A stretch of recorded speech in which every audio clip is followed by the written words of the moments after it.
everyone. Today I will be discussing about progressive democratic learning theory. As we all know, in today's educational world, the students learn best when they are actively engaged. When we say active learning, the students are engaged in activities beyond reading, listening, or watching to deepen their learning connection with the material. In here, students are exposed to what they are learning in an experimental setting because they are learning it on the go. This theory is related to the theory on learning by doing. Now, let's have a deeper discussion about this learning theory and the proponent of this one. Although I know that you are already familiar with this learning theory, I will just give you a brief discussion about this one. Now, what is progressive democratic learning theory? This learning theory is proposed by John Dewey in the year 1963. He is an American philosopher, a psychologist, and educational reformer. He believed that the kids themselves should be active participants during class time with opportunities for hands-on involvement, which stressed experiential learning. It is a teaching approach that emphasizes collaboration, critical thinking, and active participation. It values diversity, inclusivity, and democracy in the learning process.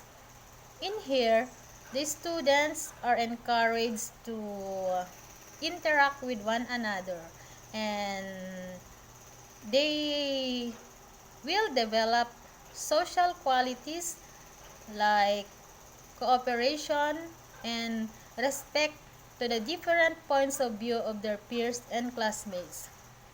In this learning theory, the teachers serve as guide and facilitators to the students, unlike the traditional method that the teachers are dictators of knowledge and the students are passive listeners in the classroom.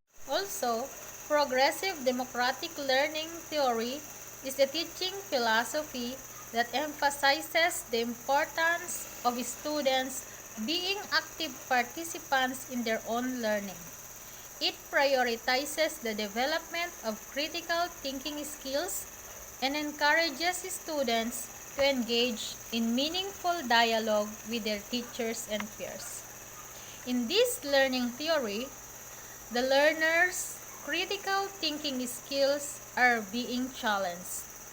The teachers here design and plan lessons that could provoke the curiosity of the learners. Teachers or the learners are given activities that can dig out their higher order thinking skills and would eventually prepare them for more challenging real-world problem-solving activities. So let's have the teacher's role and the learner's role in this progressive democratic learning theory. Number one role of a teacher is they serve as facilitator in the classroom. The primary role of a teacher is to deliver instruction that help students learn. This is according to Cox 2020. In progressive democratic learning theory, teachers are considered as facilitators in the classroom. As the facilitator, the teacher directs the students' learning, but the voice of the students is just as important as that of the teacher. For this reason, progressive education is often equated with student-centered instruction. Next, to support the students in finding their own voice, another role of a teacher is they serve as a guide. Since the student has such an important role in the learning, the teacher needs to guide the students in learning how to learn. In other words, they need to help the students construct the skills they need to understand and process the content. Next, another role is the teacher serves as collaborative partner. So, in order to do this successfully, the teachers need to act as, or the teachers work with the learners to make group decisions about what will be learned, uh, keeping in mind the ultimate outcomes that need to be obtained. So, the primary aim as collaborative partner is to help the learners make meaningful learning that could benefit them in their everyday lives. Now, let's have the teacher's role, a learner's role.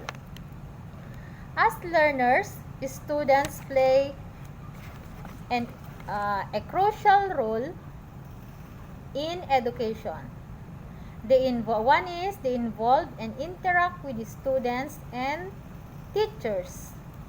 Next, they participate in classroom discussions and act in receptive manner. So, in this progressive democratic classroom, students are empowered to take a more active role in the learning process. In fact, they are encouraged to actively construct their knowledge and understanding by, number 1, interacting with their environment. Next, learning by doing. Third, setting objectives for their own learning. Number 4, working together to solve problems. Number 5, engaging in cooperative problem solving and establishing classroom rules. Now, let's have the importance of progressive democratic learning theory. Number 1, emphasizes active learning. One of the most important aspects of progressive democratic learning is that students should be actively involved in their own learning. This means that students should be given opportunities to explore their own interests and discover new things. It also means that they should be encouraged to ask questions and think critically about the information they are presented with. Next, encourages creativity. Creative expression is an important aspect of progressive democratic learning theory. This means that students should be given opportunities to explore themselves creatively and explore their own ideas, which will help them learn new ways or new things and trying to do what they can do despite of failures. It means that you should encourage your learners or kids to come up with new solutions for problems and not to be afraid of failures. Next, number 3, teaches students how to think, not what to think. One of the most important goals of progressive democratic learning is to teach students how to think and not what to think. This can be done by encouraging them to ask questions and think critically about the informations they are presented with.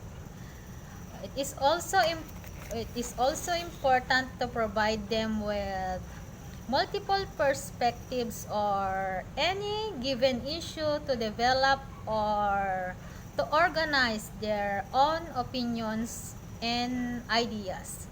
Next, number 4, encourages social interaction. Progressive democratic learning is also emphasizes the importance of social interaction. This means that students should be given opportunities to work together with peers and interact with the environment. In this learning theory, the learners can develop social qualities like collaboration and respect to the point of view of their peers and classmates. It is believed that this social interaction or this kind of interaction is essential for learning. Number 5, promotes individualized instruction. Another important aspect of democratic learning is the idea of individualized instruction. In here, the students are given instruction aligned to his or her own ideas.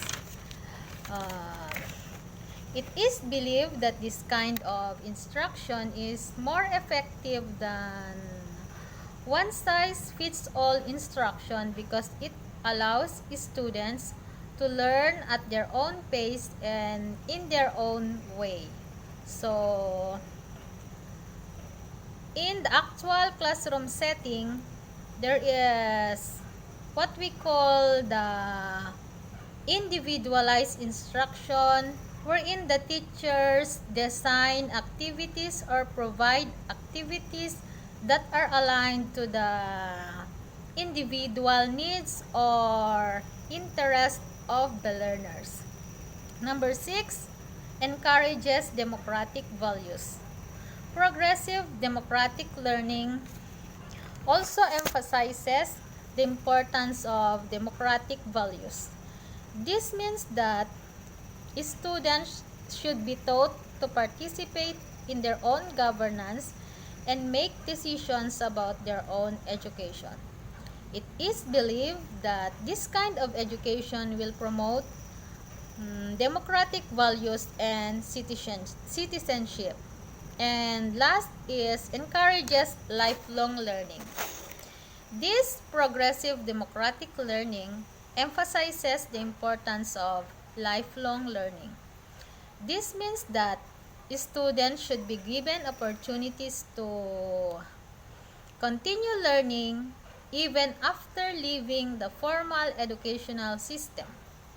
It is believed that this will help them succeed in their careers and personal lives even though they are not already in formal schooling. Progressive democratic learning can be applied in the classroom through the following. Number 1, student-centered classroom. Student-centered learning is a method of instruction that focuses on the needs and interests of individual learners. This means that the curriculum is designed to meet the needs of each student and the learners are given opportunities to direct their own learning. In here, learners are the center of the curriculum. Next, number 2, project-based learning.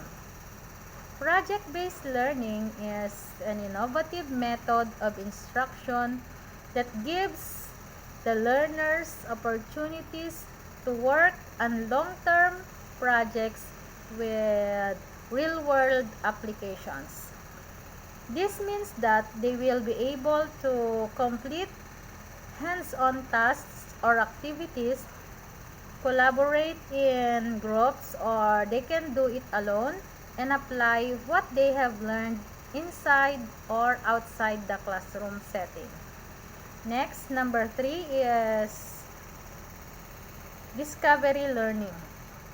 Discovery learning is a revolutionary teaching method that encourages students' natural ability and thirst for new information.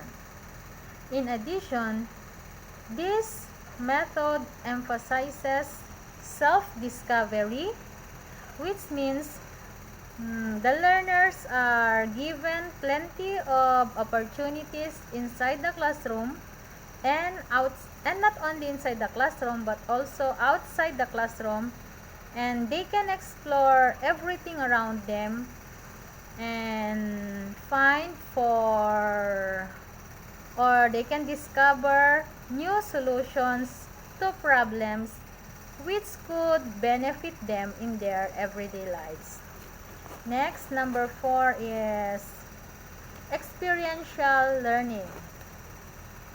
Experiential learning is an exciting and engaging way for learners to gain insight into the world.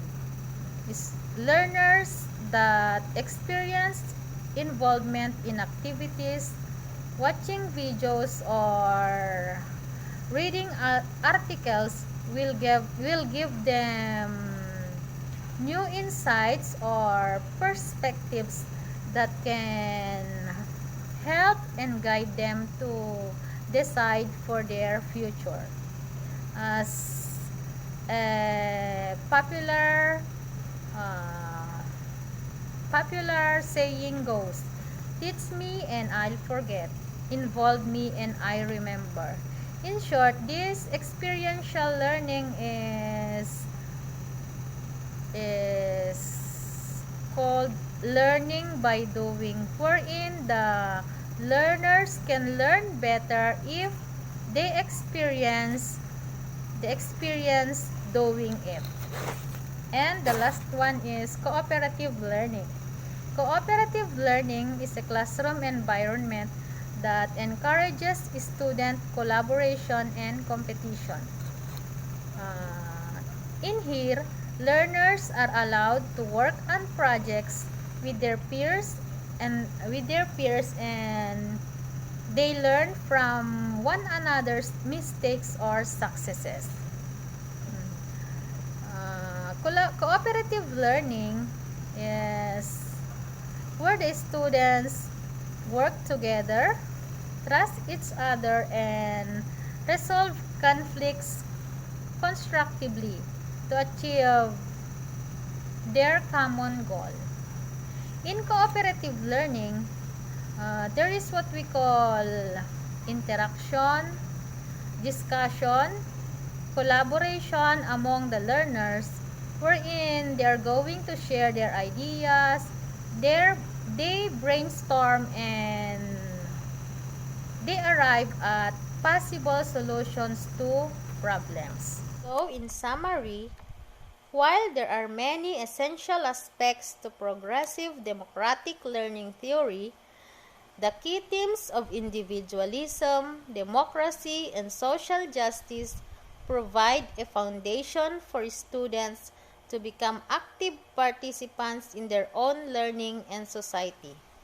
The curriculum for progressivism focuses on problem solving and learning through experience.